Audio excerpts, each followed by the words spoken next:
নমস্কার, আমি শান। আপনারা দেখছেন সত্যের খুঁজে 24 ঘন্টা, আপনাদের সাথে, আপনাদের পাশে। আবারও রাজ্যে রাজনৈতিক হিংসা। এবার ঘটনা বিলোনিয়ায়। বিজেপি সিপিআইএম দলীয় সংঘর্ষে অগ্নিগর্ভ হয়ে ওঠে শনিবার রাতে বিলোনিয়া। ভাঙচুর করা হয় বিজেপির পার্টি অফিস, জ্বালিয়ে দেওয়া হয় বাইক। আরেকদিকে রাতের সংঘর্ষে আহত হয়েছে সিপিআইএমের 3 জন কর্মী সমর্থক। অগ্নিগর্ভ বিলোনিয়া, পুড়ল বাইক, ভাঙল বিজেপির পার্টি অফিস, আহত সিপিআইএম সমর্থক। ঘটনা বিলোনিয়া শহরে। শনিবার রাত 8:30 থেকে 9টায় বিলোনিয়া এসপি অফিস সংলগ্ন মহামায়া কালীবাড়ির সামনে সিপিআইএম বিজেপি সমর্থকদের মধ্যে সংঘর্ষ হয়। ঘটনার সূত্রপাত এলাকার বিজেপি কর্মী নেপাল দেবনাথ বিজেপির পতাকা লাগিয়েছিল। খবর পেয়ে সিপিএম সমর্থক সমীর নন্দী, মিঠুন পাল, প্রণব বণিক সহ একদল সিপিএম কর্মী সমর্থক নেপাল নাথের বাড়িতে এসে তাকে মারধর করে। ঘরে ঢুকে আসবাবপত্র ভাঙচুর করে।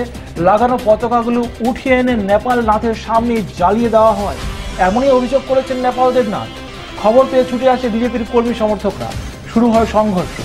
এতে সিপিআইএম কর্মী সমীর নন্দী, মিঠুন পাল, প্রণব বণিক আহত হয়। খবর পেয়ে ঘটনাস্থলে ছুটে আসে পুলিশ। তখন রাত 10টা। দুই দলের সমর্থকরা দুই দিকে, মাঝখানে পুলিশ। অসহায়ের মতো দাঁড়িয়ে রয়েছে পুলিশ। মুহূর্তের মধ্যে শতাধিক সিপিআইএম কর্মী সমর্থকরা এসে জড়ো হয়। রণক্ষেত্র রূপ ধারণ করে এলাকা। মার খেয়ে পালায় তখন বিজেপির সমর্থকরা।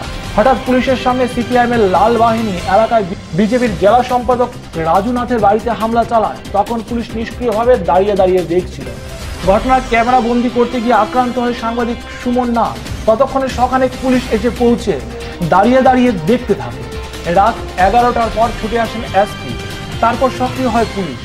এসপি আসার 30 মিনিটের মধ্যেই পরিস্থিতি নিয়ন্ত্রণে আসে। আজকে একটা বিলোনিয়া টাউনতে রিপোর্টেডলি কিছু গন্ডগোল হয়েছে, বাট এখন পুলিশ পার্টি সব জায়গায় আসে। তো একটু আমি দেখছি কি বলছে 2 জন তো হসপিটালে আসে। আমি দেখবো হসপিটালকে তো ইঞ্জুরি হয়েছে, বাট সিচুয়েশন নর্মাল আছে। আমি পাবলিক একটা দরকার করছে, রিকোয়েস্ট করছে কি अपना शांति रखे, धैर्य रखे, পুলিশের উপর ভরসা রাখে। আমি নিশ্চয়ই তুরন্ত কারবাই করবো। দু দলের মধ্যেই তো মারামারি না? ये तो बोलছে না তো দল আসে কি না আসে, বাট একটা গ্রুপ আছে, গ্রুপের মধ্যে হয়েছে। ये तो इन्वेस्टिगेशन पर आपका ऑफिस का नजदीक है? ये कासाकासी। लेकिन सर आपका पुलिस यहाँ पर था, हम लोग के रिकॉर्डिंग में ये आया है कि पुलिस के सामने ही सब कुछ हो रहा था, पुलिस इनएक्टिव रहा है, कुछ नहीं एफेक्ट किया है। ये जो আছে তো পরে আমি দেখবো কি অ্যাকচুয়ালি কি হয়েছে। তো স্টার্টিং থেকে ইনফরমেশন বহুত শর্টলি ইনফরমেশন আছে, শর্টলি অ্যাকশন হয়েছে। পুলিশ যদি ইনফরমেশন পাইলে তাড়াতাড়ি পুলিশ আসে। তো पुलिस आए थे কিন্তু আমি দেখবো কি হয়েছে কি না হয়েছে, তো পরের ব্যাপার। বাট এখন তো শান্তি আছে, কেন দরকার নেই। এরই মধ্যে বিজেপি সমর্থক সায়ন্তন দত্তের বাইকও জ্বালানো হয়।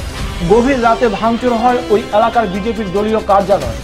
সিপিআইএম এর আহতদের পক্ষ থেকে অভিযোগ উঠেছে, তারা যখন দলীয় প্রচার করছিল এলাকায়, তখন বিজেপি কর্মী সমর্থকরা তাদের উপর অতর্কিতে হামলা চালায়। তবে পুলিশের নিষ্ক্রিয় ভূমিকার অভিযোগ করেছেন সিপিএম। মিঠুন পাল। কি হয়েছে ঘটনা? ঘটনা আমাদের পাড়াতে মির্জাপুর, আমাদের এলাকাতে আমরা প্রচারে বেরিয়েছিলাম। কোন দলে? আমি তো সিপিআইএম করি। আচ্ছা। এবং আমরা আমাদের এলাকাতে প্রচারে বেরিয়েছিলাম। হ্যাঁ। এবং হঠাৎ বিজেপির নেতা রাজুনাথ, দিব্যেন্দু দাস এবং আরও অনেকে অতর্কিত বাইক নিয়ে এসে আমাদের উপর হামলা করে এবং হাতে ছুরি ছিল না দা ছিল বলতে পারছি না, অতর্কিত হামলা করেছিল আমাদের উপর।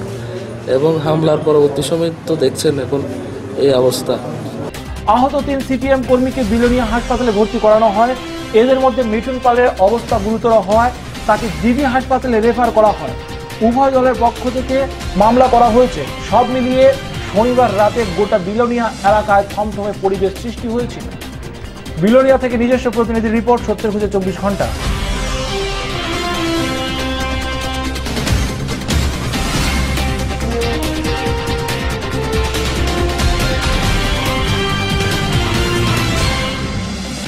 রাতের সংঘর্ষের পর রবিবার সকালে আবারও উত্তপ্ত হয়ে ওঠে বিলোনিয়া। প্রাপ্ত খবর অনুযায়ী শনিবার রাতের সংঘর্ষের তীব্র প্রতিবাদ জানিয়ে বিক্ষোভ মিছিলের জন্য আসা বিজেপি কর্মী সমর্থকদের গাড়ি আটকে ব্যাপক ভাঙচুর করেন সিপিআইএমের লাল বাহিনী। সঙ্গে সঙ্গে বিলোনিয়ায় ছুটে আসেন বিজেপির রাজ্য সহ সভাপতি সুবল ভৌমিক। এবং সুবল ভৌমিক বিলোনিয়া হাসপাতালে গিয়ে আহত বিজেপির কর্মী সমর্থকদের সাথে দেখা করেন এবং দাবি তুলেন যে অতি দ্রুততার সাথে এ রাজ্যে যেন উপদ্রুত আইন ঘোষণা করা হয়। শনিবার রাতের সংঘর্ষের পর আবারও রবিবার সকালে উত্তপ্ত হয়ে ওঠে বিলোনিয়া। প্রাপ্ত খবর অনুযায়ী বিলোনিয়াতে বিক্ষোভ মিছিল করার জন্য বিভিন্ন জায়গা থেকে যখন গাড়ি করে বিজেপি কর্মী সমর্থকরা আসছিল, ঠিক তখনই বিলোনিয়া থানাধীন ত্রিপুরা বাজার সংলগ্ন এলাকায় সিপিআইএমের লাল বাহিনী গাড়ি থামিয়ে গাড়ি ভাঙচুর সহ বিজেপি কর্মী সমর্থকদের ওপর নির্মম আক্রমণ চালায়। এতে প্রায় 22 জনের মতো বিজেপি কর্মী সমর্থক আহত হয়। এদের চিকিৎসা চলছে বর্তমানে বিলোনিয়া হাসপাতালে। ঘটনা একটা সময় নিয়ন্ত্রণের বাইরে চলে যায়। পুলিশ প্রশাসন নীরব ভূমিকা পালন করছে। পুলিশের সামনে গাড়ি থামিয়ে আক্রমণ চালালেও পুলিশ তিনি কর্তব্যবিমূঢ়। এদিকে ঘটনায় ক্ষোভ বিরাজ করে বিজেপি শিবিরে। বিভিন্ন জায়গায় কর্মী সমর্থকরা জড়ো হতে থাকলে পুলিশ নীরব। এরপর শহর এবং তার সংলগ্ন এলাকায় 144 ধারা জারি করে পরিস্থিতি নিয়ন্ত্রণে আসে।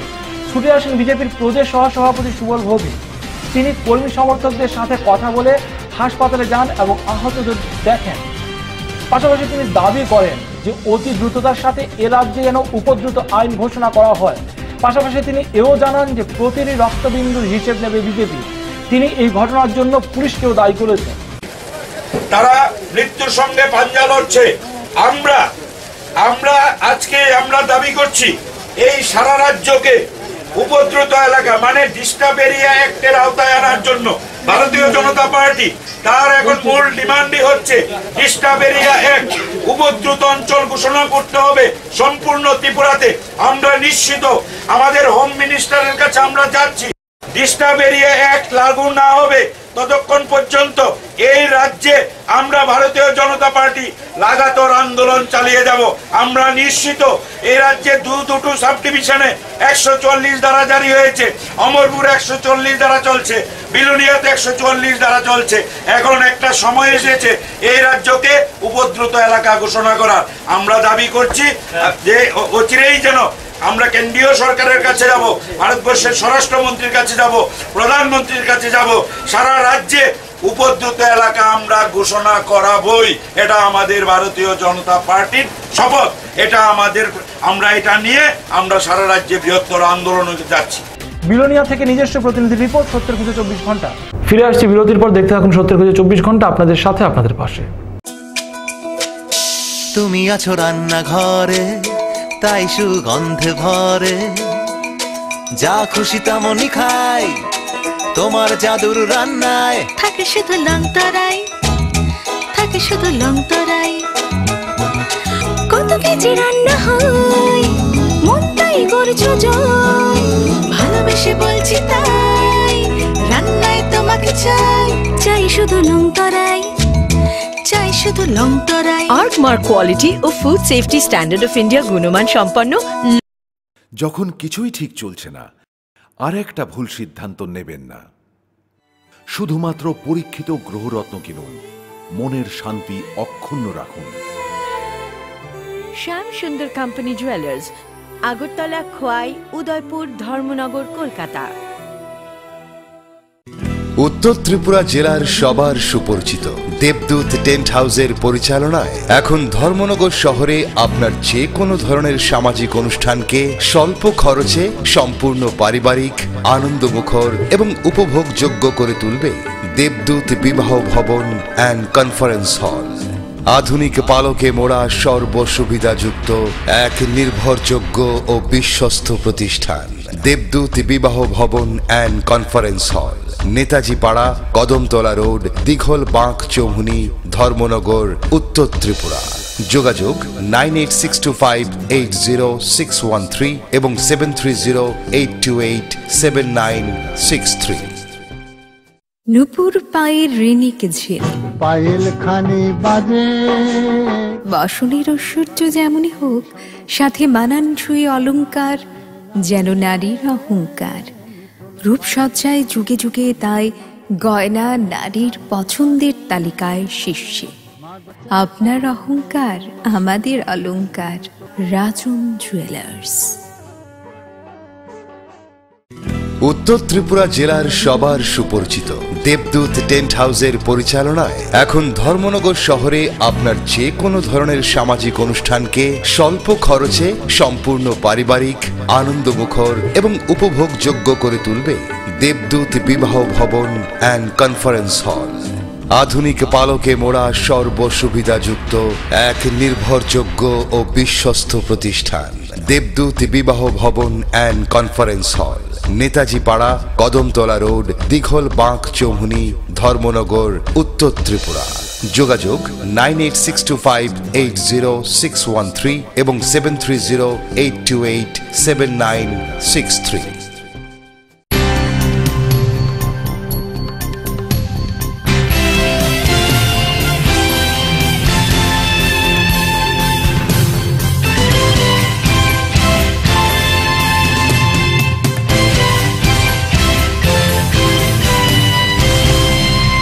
ফিরে এলাম বিরতির পর। আসামের হাইলাকান্দি জেলার রেল স্টেশনের বেহাল দশার কথা জানিয়ে 8 দফা দাবি নিয়ে শিলচর লামডিং ব্রডগেজ রূপায়ণ সংগ্রাম কমিটি হাইলাকান্দি শাখার পক্ষ থেকে গণধর্ণা ও বিক্ষোভ কর্মসূচি পালন করা হলো বদরপুর রেলওয়ে এরিয়া ম্যানেজার কার্যালয়ের সম্মুখে শনিবার। Badarpur railway area manager office কার্যালয়ের সম্মুখে শিলচর লামডিং ব্রডগেজ রূপায়ণ সংগ্রাম কমিটি হাইলাকান্দি শাখার পক্ষ থেকে গণধর্ণা ও বিক্ষোভ কর্মসূচি পালন করা হলো। ধর্ণা ও বিক্ষোভ চলে সকাল 10টা থেকে দুপুর 1টা পর্যন্ত। ধর্ণা শেষে শিলচর লামডিং ব্রডগেজ রূপায়ণ সংগ্রাম কমিটির কর্মকর্তাদের সঙ্গে এরিয়া ম্যানেজারের কথা হয়। হাইলাকান্দি জেলার রেল স্টেশনের বেহাল দুরবস্থার কথা নিয়ে 8টি দাবি নিয়ে বিস্তারিতভাবে আলোচনাও হয়। আলোচনা শেষে এরিয়া ম্যানেজার তাদের আশ্বাস দেন যে দাবিগুলো 20 দিনের মধ্যে সমাধান করার চেষ্টা করবেন। এছাড়া এরিয়া ম্যানেজার বলেন, যদিও সিআরএস ইন্সপেকশন না হওয়া পর্যন্ত কিছুদিন অপেক্ষা করতে হবে, তবে তাদের দাবিগুলো শীঘ্রই ডিআরএম এর কাছে পাঠিয়ে দেবেন বলে জানিয়েছেন এরিয়া ম্যানেজার। এই ধর্ণা কর্মসূচিতে উপস্থিত ছিলেন সংগ্রাম কমিটির আহ্বায়ক অধ্যাপক অজয় রায়, সুশীল পাল, আইনজীবী অরুণাংশ ভট্টাচার্য, সন্তোষ মজুমদার সহ হাইলাকান্দি জেলার বিশিষ্ট নাগরিকবৃন্দ।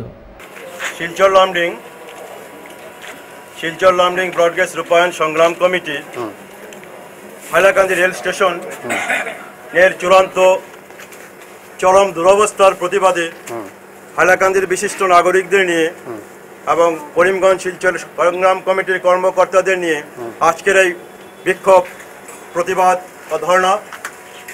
আমরা আজকে দীর্ঘদিন ধরে হাইলাকান্দি রেল স্টেশন নিয়ে আমরা দাবি দেওয়া চরম দুরবস্থার প্রতিবাদে আমরা হাইলাকান্দিতে গত 22শে মে জেলা উপায়ুক্ত মহোদয়ের কার্যালয়ের সামনে আমরা বিক্ষোভ জেলার বিশিষ্ট নাগরিকদের সামনে জমায়েত হয়েছিল। জেলার বিভিন্ন গণসংগঠন, সামাজিক সংগঠন, সাংস্কৃতিক সংগঠন এরা জোরালোভাবে প্রতিবাদ জানিয়েছেন। রেলমন্ত্রী, মালিগাঁও জেনারেল ম্যানেজার, রেলের এনএফএল-এর জেনারেল ম্যানেজার, আমরা এরিয়া ম্যানেজারের মাধ্যমে এই বিষয়গুলোকে, দাবিগুলোকে, আমাদের যে 8-9 দফা দাবি আছে, 1 নম্বর অবিলম্বে 1 নম্বর প্ল্যাটফর্ম হাইলাকান্দিতে 1 নম্বর প্ল্যাটফর্মে ট্রেন চালু করা, যাত্রী ওঠানামার সুবন্দোবস্ত করা, হাইলাকান্দি রেল স্টেশনের চরম দুরবস্থার অবসান কল্পে আমরা অতি অবিলম্বে আমাদের সেই ব্যবস্থা নিতে হবে। রেল প্রশাসনকে কনস্ট্রাকশন কমপ্লিট করতে হবে, এই দাবি জানিয়েছি। দ্রুত হাইলাকান্দিতে পিআরএস সিস্টেম নেই দীর্ঘ 3 বছর যাবত, যেটা খুবই লজ্জার ব্যাপার রেল প্রশাসনের কাছে। আমরা বারবার দাবি জানিয়েছি, সেটা এখনও চালু হয়নি। আমরা অবিলম্বে পিআরএস সিস্টেম চালু করার জন্য দাবি জানাচ্ছি। স্টেশনে, হাইলাকান্দি স্টেশনে ইটিএস আনরিজার্ভ টিকিট সিস্টেম যেটা আছে মেশিন দ্বারা, সেটা নয় হাতে লেখা, যেটা অধিকাংশ যাত্রীরা টিকিট না কেটে ট্রেনে উঠতে বাধ্য হয়।